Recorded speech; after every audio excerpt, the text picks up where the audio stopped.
అందరికీ నమస్కారం. ఓం శ్రీ గురుభ్యో నమః. ఒక యోగి ఆత్మకథ పరమహంస యోగానంద గారి యొక్క ఆధ్యాత్మిక జీవిత విశేషాలన్నీ మనం తెలుసుకుంటున్నామండి. ఇందుట్లో సందర్భంగా ఆనందమయ్యి ఆ మాతాజీ గురించి మనం 2 రోజులుగా కొంచెం తెలుసుకుంటున్నామండి. ఆమె నిన్న మరి ఎంతో సంపూర్ణమైన బలంతో, సంపూర్ణమైన మనస్సుతో, అలాగే సంపూర్ణమైన ఆత్మతో, సంపూర్ణమైన హృదయంతోనే ప్రేమించాలి అని క్రీస్తు ప్రకటించాడని, అది మొట్టమొదటి ఆజ్ఞ అని మనకి నిన్న తెలిపారండి. ఆనందమయ్యి మాత్రం అన్నం తినవాలంటే ఆవిడకి అసలు దేహ స్పృహే ఉండదు. అందువల్ల ఆమె యొక్క శిష్యురాలు చక్కగా ఒక పసిపిల్లకి తినిపించినట్టు తినిపిస్తూ ఉంటే, ఆ ఇది ఆ ఆ కూర ఈ కూర అన్న ఏమీ భేదం లేకుండా ఆమె ఎంతో సాధ్వి. నోటికి అన్నం ముద్ద ఎప్పుడైతే అందించారో అప్పుడు అందించినప్పుడల్లా ఎంతో అణుకువగా ఆ యొక్క మింగేసేదండి. ఆ కూరలకు కానీ మిఠాయిలకు కానీ ఏమీ తేడా అయితే ఏమీ చూసుకునేది కాదు. అంత గొప్ప మాతాజీ అండి ఆమె. ఆనందిమయ మాత అల్పమైన ప్రతి అనుబంధాన్ని తెంచుకుని, ఎవరైతే ఆ జగన్నాథుడు ఉన్నాడో, ఆ బ్రహ్మ ఎవరైతే ఉన్నారో, ఆ ఆ యొక్క మనలో ఉన్న ఆ దేవుడికి మాత్రమే తన విధేయతను చూపించేదండి. పసిపాప లాంటి ఈ సాధ్వి మానవ జీవితపు ఒకే ఒక సమస్య ఉందంట. అదేంటంటే భగవంతుడితో ఐక్య స్థితిని ఏర్పరచుకోవడం. ఆ సమస్యనే ఎంతో ఆమ్, ఈజీగా ఈవిడి ఒకే ఒక తర్కంతో పరిష్కరించేశారంటండి.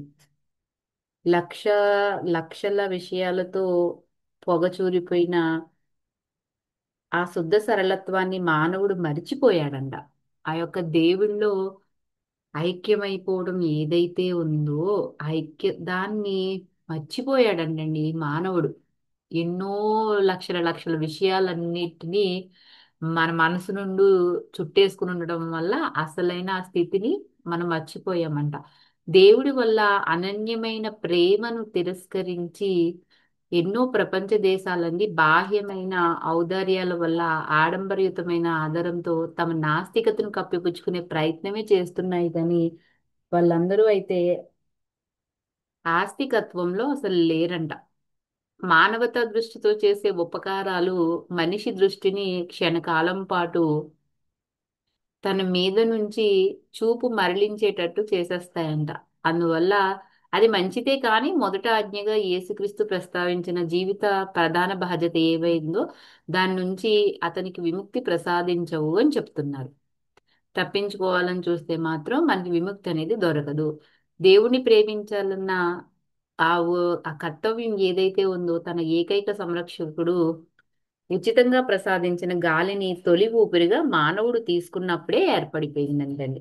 మనం ఈ భూమి మీద ఎప్పుడైతే తల్లి గర్భంలో నుంచి భూమి మీదకు వస్తామో అప్పుడే మనకి మన యొక్క కర్తవ్యం ఏదైతే ఉందో అది తొలి ఊపిరి తీసుకున్నప్పుడే ఏర్పడింది అని చెప్తున్నారు. అదేంటి? దేవుణ్ణి ప్రేమించాలన్న కర్తవ్యం. కొత్తగా ఇంతకన్నా మేలుగా ఉండే ప్రపంచాన్ని సృష్టించాలన్న ఆకాంక్ష అందరికీ కలుగుతుందంట. కానీ మీరు అటువంటి విషయాల మీదకి మనసు పెట్టొద్దు అని చెప్తున్నారు. ఎందుకంటే అంతకన్నా పరిపూర్ణమైన శాంతి లభించే అవకాశం ఎక్కడ ఉందండి? దైవ చింతన మీద మన మనసుని నిలిపితే ఇంతకంటే ప్రశాంతమైన పరిపూర్ణమైన శాంతి మనకి కలుగుతుంది. అందువల్ల ఆ దేవుణ్ణి అన్వేషించే ఎవరైతే అన్వేషకుడు ఉన్నాడో అతను గాని సత్యాన్ని అన్వేషించే అన్వేషకుడు కానీ కావటమే మానవుడి యొక్క విధి అని ఆనందమయ్యి మాత చెప్తున్నారండి. నీ యొక్క జీవిత విధి ఏంటే దైవాన్ని అన్వేషించడం లేదా ఆ సత్యాన్ని అన్వేషించడం. ఇదే నీ విధి అని ఆనందమయ్యి మాత మనకు చెప్తున్నారండి. ఉ- రాంచీ విద్యాలయం సందర్శన తర్వాత మరో సందర్భంలో పరమహంస గారు ఆనందమయ్యి మాతను చూసే అవకాశం కలిగిందంట.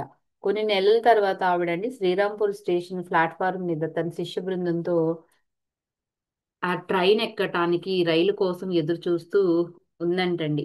బాబా నేను హిమాలయాలకు వెళ్ళిపోతున్నాను అని చెప్పిందంటండి అప్పుడు ఆవిడ. కొందరు దయాపరులు డెహ్రాడూన్లో మరో ఆశ్రమాన్ని ఎవరికి పరమహంస గారికి ఒక ఆశ్రమాన్ని కట్టించారంట.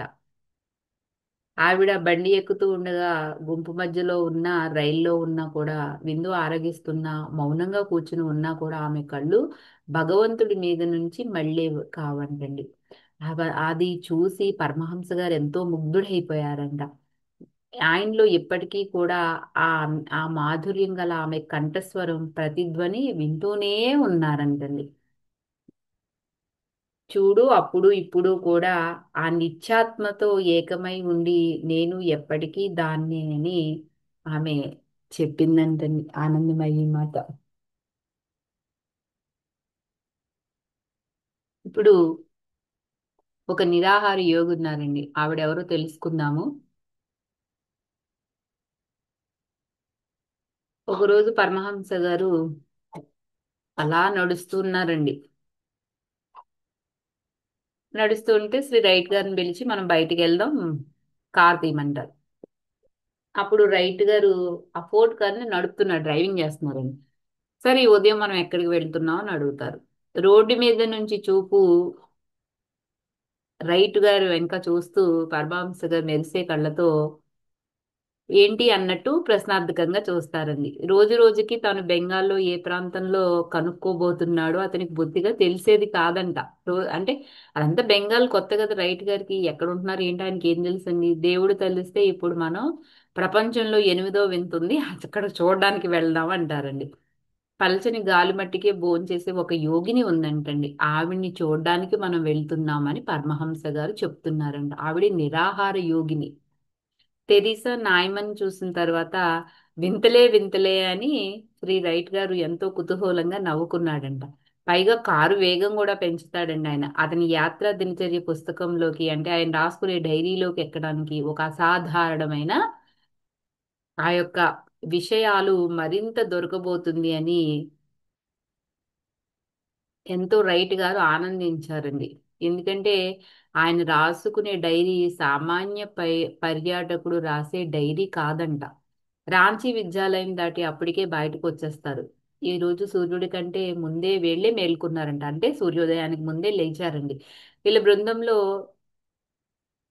పరమహంస గారు, ఆయన కార్యదర్శి కాక మరో ముగ్గురు బెంగాలీ స్నేహితులు కూడా ఉన్నారంట. ఎంతో తెల్లవారుజామున ఆ ఉల్లాసకరమైన చల్లని గాని పీల్చుకున్నారంట. అంటే అటు ఇటు చక్కగా అక్కడ గార్డెన్లో తిరిగారండి.